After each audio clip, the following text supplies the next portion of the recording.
Matala. Oh, so today, we're gonna go. Where are we going? Matala, di ba? Oh, sige. Press! Wait, Eto. please. Tell my subscriber to where we're going. So we're going to Matala.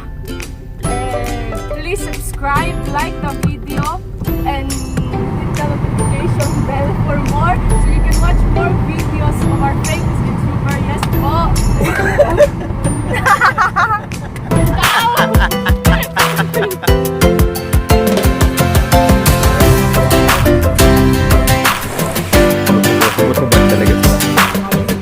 Wala. Ang tigas ng itlog ko. Kalimera mga kababayan.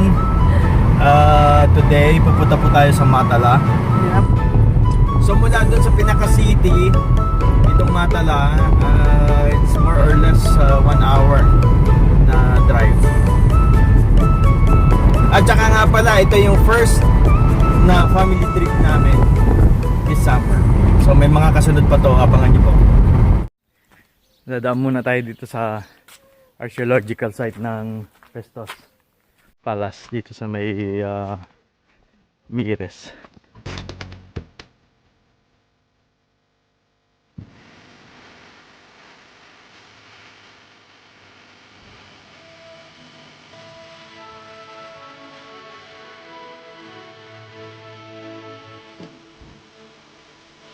Malaki ng mga cactus dito.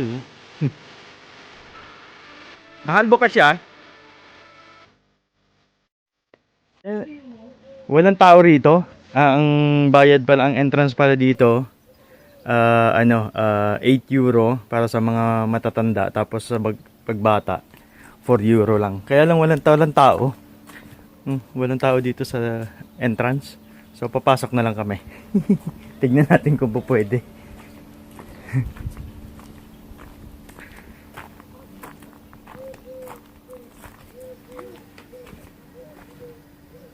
Wala naman tao dito. Mahal, walang tao. Ha?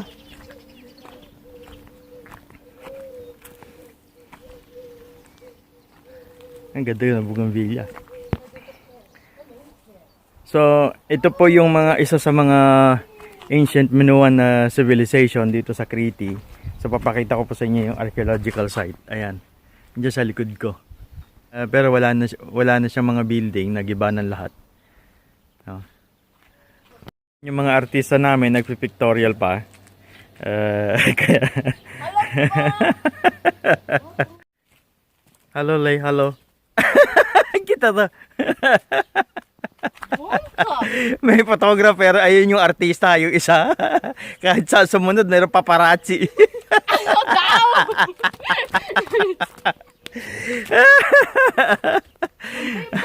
Ang hirap talaga pag famous eh. Ayan, ito naman yung isa dito. Nangunguha pa ng tanim. pag tayo nakulong dito.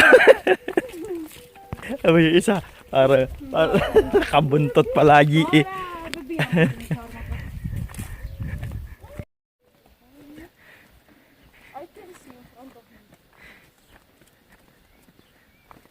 Ma'am Superstar, can I make an interview?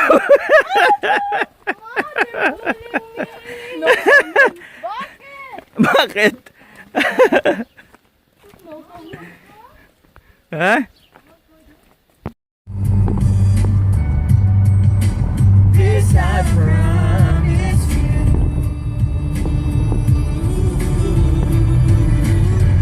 Over and over I fall.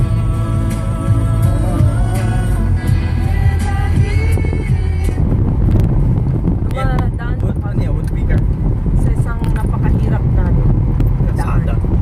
Hindi po ito kalsada. So guys, dito na po tayo.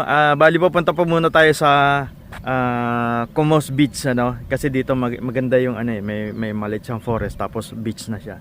Pero ang Matala po talaga ay yung nando doon sa kabila ng cliff na yon. So pupuntahan din natin yun mamaya, may mga caves doon.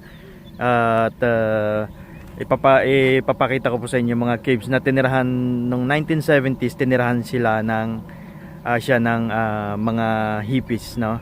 nung 1970s and 80s during that time. So kaya every year merong festival doon. So papakita ko sa inyo mamaya, but for the meantime pupunta muna tayo dito sa Como's Beach para mag-relax, okay? Stay tuned. Meron na. Maraming tao yata. May sasakyan ba doon sa likod? Oh no, wala naman, hindi naman ano yan. Tingnan natin. Try natin. Kasi baka malubog tayo eh. Oh, nako, maano yan, mahalog na lang. Ano? Delikado. Dito na.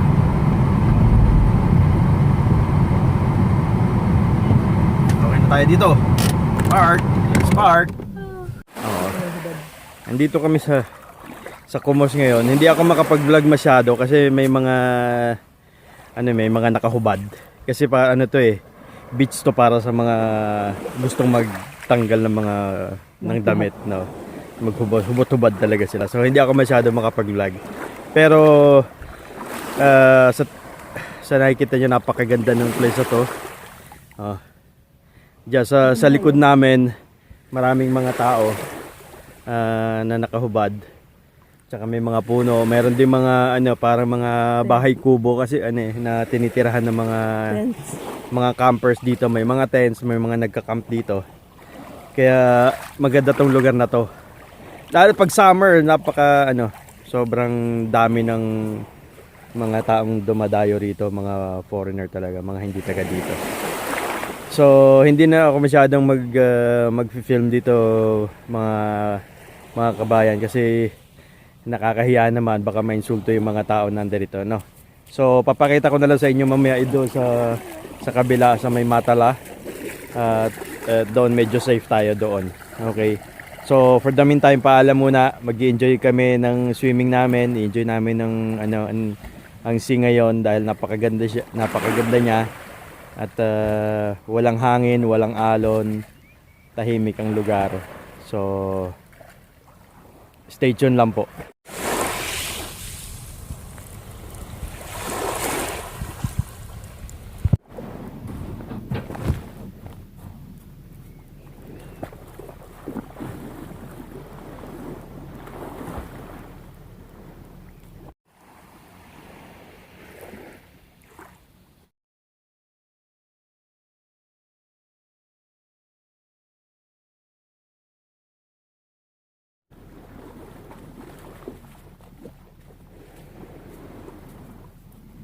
Tafame pa yan. Mamaya na. Kakain na ba tayo? Hindi pa. I told you, tafame ki megrap. Kasi kaya ako. Kakain na kami. Naiinis. Naiinis na sa akin. Kasi panay na rin daw ang vlog ko. So, kaya kakain. So, di papakita ko nga sa kung anong niluto mo eh. Kung maligo ako, mahal, videohan mo na rin ako. Ano naman ganyan? Yung hubad. Ha? Hubad? Naka-record na. Ha? Naka-record pa naman yan. Hubad? Kasi maglaro pa tayo ng Mamaya daw, maglalaro kami ng itlog. Hello, maglalaro. Itong itlog na to. Ano? Ano yung itlog na yan? Lalaroin na yan. Siguradong hindi sa'yo. Ito kasi, yung may Easter egg na ginawa Do you have plate? si Mrs. kahapon. So, tradisyon din ng mga Greeks yan pagka may Easter. Nagkukulay sila ng ng Gabi yung mga pinggan. pulang itlog. Masyado ka nagpapahalata na matatakaw. Yung stray na yun. Look, show this food. Tapos, para yung daw, yung red egg symbolizes ng yung tawag dyan? The blood of Jesus. Blood of Christ. Yan, niluto. Ano pa? Ano pa niluto? Akala ko sa Ayan, mayroon pa lang doon, no? very, very rude. Very bad. Baka yung sabihin ni Papa. Ano? Nothing. Hello. I like this. Ano pa niluto mo? This one is fricassee. Actually, they said it's French. And Fricassee? it's a goat. Goat yan? Yes. Tapos yung isa? This one is the lamb with potatoes. Ayan. I'm eating. In the oven. Yeah. Ito, ano, Fricase. fricase. Yan, see. The Bluetooth is done. And this one is magdiritsa, you know. It's like papaitan. Para pinapaitan sa atin. Pinapaitan. May dill tsaka Plus lemon and egg. Yun. Lemon egg sauce. One time nga pala, mahal, papakita rin natin sa kanila kung paano magluto niyan. Nung ano? Ito? Yan, ganyan, no? Ano? The same with papait. Ano ba yun? Pinapaitan, iba ah. Pinapaitan. But it's not mapait. Ay, yan. Sige, kakain na muna kami. Ha? I'm eating already. Malakas is strong. Sige na. Malakas na Lumakas. Strong. Lumakas is getting stronger. Okay. Oh. Now, Ayun na. there's a tradition in Greece Ay. na ano, on Holy Thursday, we boil the eggs and then we color it with red. Nobody Parang can hear ano. you. Kasi nakikinig. Nahihiya siya magsalita. Ano? Kaya, parang minum. Hindi, tradisyon kasi ng mga Greeks na ito yung, ano tawag ito? Easter egg. Yung basagan ng itlog. Ba't ka tumatawa? Halimbawa isa, magkaroon ng kanyang itlog. Oo. Hindi magkakaroon ng kanyang itlog. Kukuha ng isang itlog. Yun na rin yun. Pag sa'yo is yung itlog na yun. Decide. Ayan. Ang dudumi So, ng mga kumuha ka na. isip. Tagi isang itlog. Tapos, hahawakan nung isa yung itlog. Yung kanyang itlog. tapos Ba't ka tumatawa? pupukpukin na itlog. Hindi na nakakatawa. Ang dumi lang ng isip. I don't understand. Ang dumi lang talaga ng isip. Okay. Pare na. Sige. Hindi ko to kimita taktipay ko lapgoto. Lapgoto na lunu. Ito na. Sige na. Sinong pupukpok? Sinong pukpok dito? Wala. Mom. Babasagan na nga ng Ma'am. itlog eh. Sige. Wala. Bakit ikaw ang Kung steady? sinong- Dapat sabayin Kung sino, mo. ha? Oh, one has to be steady. Nayari? Steady. Oh, sige. Arista. Oriste. Tipa. Ako ha? Hindi pa mare. Oy! Panalo ako. Oh, with Alex. Basag. Oh. You have to do it also. Ako na? Oh, wait lang. Yeah! Oh, mahal, it's not Ang tigas like ng that. itlog ko. Aray ko.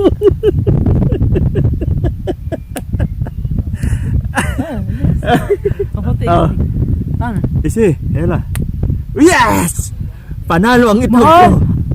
Oh, Ang itlog mo ay napaka okay. oh, Hindi, tapos na si Alex. basag ka na nga kanina ka pa eh.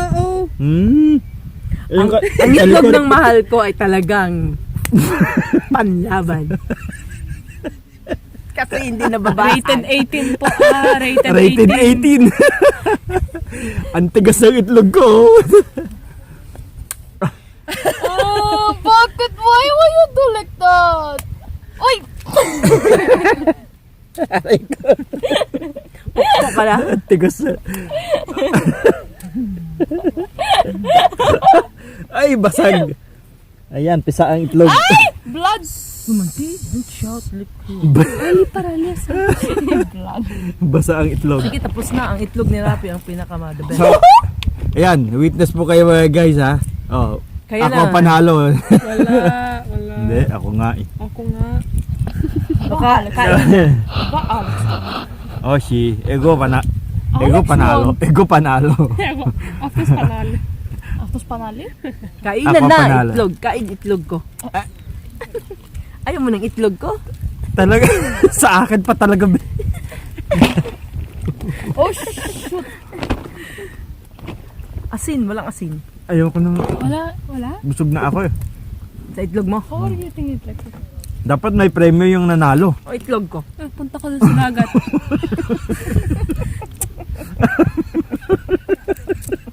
Can you put rating over rating? Mga to. Ayan yan. Nakikita niyo, kami yung bata dito, sila. Puro kayo ka.